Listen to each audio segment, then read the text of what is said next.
Yo, what's going on guys? I'm here with another 3D printing video. But first, Putty Squad, represent down below. Hashtag Putty Squad. Can we get 200 likes? Let's make it happen, boys. But anyway, I feel like I've been coming at you guys a lot with 3D printing videos. And to be honest with you, that's for a reason. I've been trying to push it intentionally so that I can make it a new focus for this channel. Because if you guys weren't already aware, the main focus has been mods. It wasn't always mods, but I made it that way. And I'm glad that it's become a focus for my channel. I'm glad you guys love the putty and the mods and all that. But when it came to 3D printing, I was personally really fascinated about it. And I figured, why not bring this more public? But thankfully, people like me and other VTubers who have brought 3D printing into the spotlight for Beyblade have finally brought out people who are talented enough and skillful enough to make their own intricate designs. So I'm just really happy that I've come this far with it, but also just how much we've accomplished.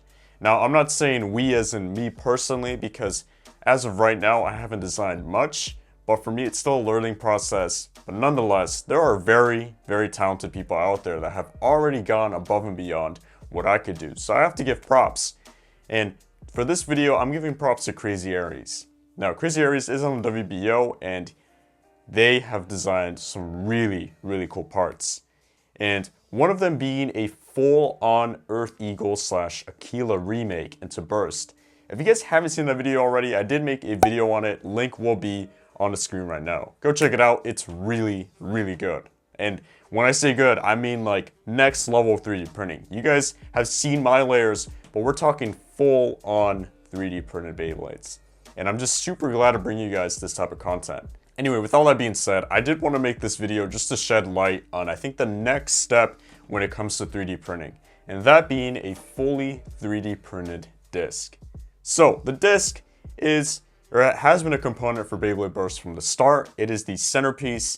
And of course, it's made out of metal. So a lot of people thought this wasn't going to be possible. But thankfully, there's websites like Shapeways that do print metal. And Crazy Aries went out and designed his own disc. So I have it right here.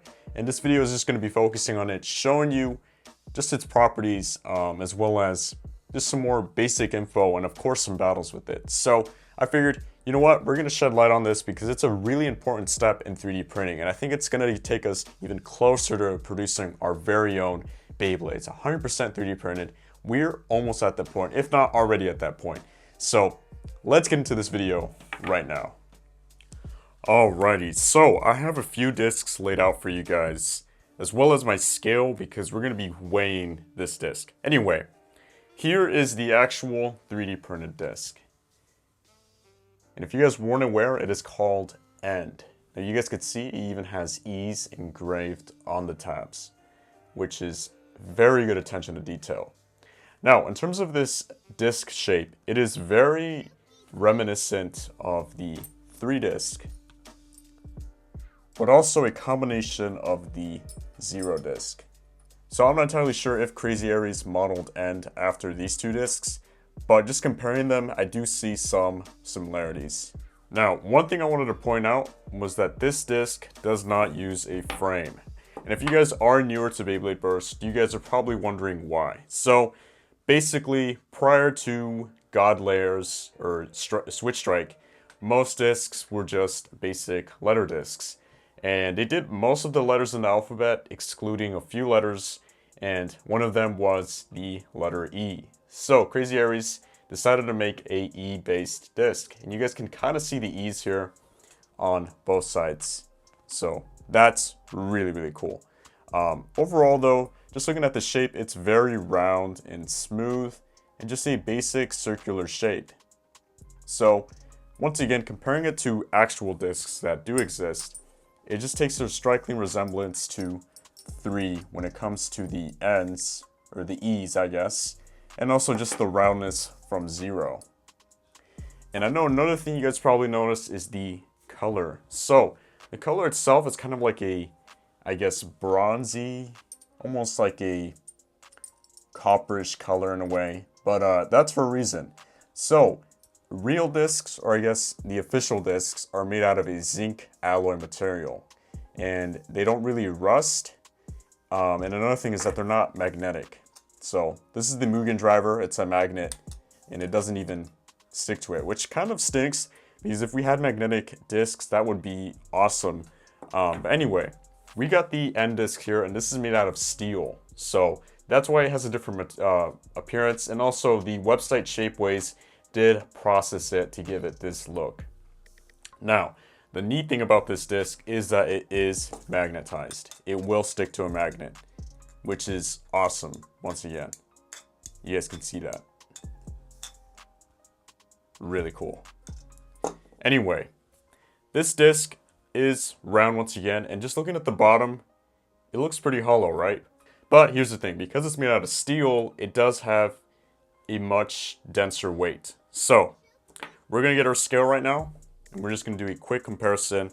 And you guys might not be able to read the scale from your position, but I'm gonna read it out for you guys.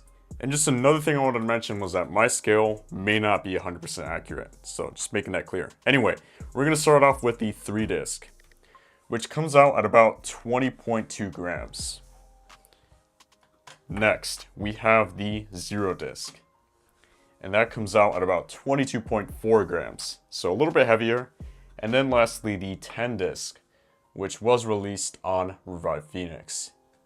So trying that out, that comes out to about 22.6 grams, so definitely heavier than the rest. However, let's try out the N disc. And that comes out at about 22.2 grams. So not as heavy as the 10 disc, yet it's really pretty much identical in terms of the weight with 0. But here's the other thing, it's not as filled in. So if it was as filled in as the 0 disc, it would be much heavier. Anyway, I thought that'd be cool to point out just because this material alone is really heavy, so I guess having a bulkier design would definitely make it heavier. Alright, so I'm back with 2 Cho-Z Beyblades, that being Winning Valkyrie and Z Achilles. So, both these Beyblades do have their own discs, but we're not going to focus that much on them. We're going to instead focus on the end disc once again. So, we have it right here on the layer. As you guys could see, it fits just like any other disc, and it doesn't get stuck or anything. But now let's get the driver. And you guys could see that it's a little bit tight. I don't know if you guys could hear those clicks. And then here is the single flaw that I found. This. So, it may have been due to the 3D printing or just the processing of it, but this inner ring is a little bit too tight, which is kind of an issue, but at the same time, not really. So basically, you put this on most Beyblades and it will just click in place, but when it does get to the point of bursting, it will burst, but it will stay stuck to the driver, which is kind of a letdown, but it kind of makes for a cool effect in battle. Basically, you end up with this disc just moving around by itself. But yeah, that's basically how it works. That's the only flaw I could find with it, really, because it still works like any other disc, and I think that's the coolest part. And then the other thing is just that it makes the teeth kind of a bit more sticky, I guess, which could be OP if you think about it. Now let's try a different layer, and it kind of varies by layer, to be honest. So here we have Z Achilles, and now we're going to test this out. But we're going to swap the driver out. We're going to do extend. So here we go. So this one doesn't get as sticky with the clicks, but we have the same issue where it sticks onto the driver. So there might be a fix to this. It might be as simple as just sanding down the area just a little bit to make it a little bit more open. The other thing might just be the processing for the 3D printing. So I guess depending on how you process it through whatever service you use, it may come out a little bit thicker than expected. But I'm gonna have to look into that a little bit more to really figure out how that works. But at the end of the day, it still works and functions like any other disc. So that's the best part about it, because now we have fully customizable discs. But anyway, we're gonna have some fun with this thing. We're gonna do some test battles with Winning Valkyrie because why not? We're gonna see how it functions in battle.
Alright, so as you guys could see, not only does it make Winning Valkyrie's teeth tougher, but it also made it balanced in battle, which I thought was pretty cool. Winning Valkyrie by itself is pretty hard to control, but this disc actually made it possible, even on Volcanic. So overall, this disc is really cool. I really like the design. Even though it's simple, I also love the fact that it's basically the first 3D printed disc as of right now. And one more thing I wanted to mention is that if you do want to print this disc out yourself, the link will be down below. So it is completely free to use. You can even customize it yourself. And this is what I mean when we're moving forward in 3D printing. We can now make our own custom discs, and it's thanks to Crazy Aries. So big shout out to Crazy Aries. Anyway, that's it for this video. I hope you guys enjoyed it, and stay tuned for more 3D printing videos on the way. Anyway, until next time guys, see ya.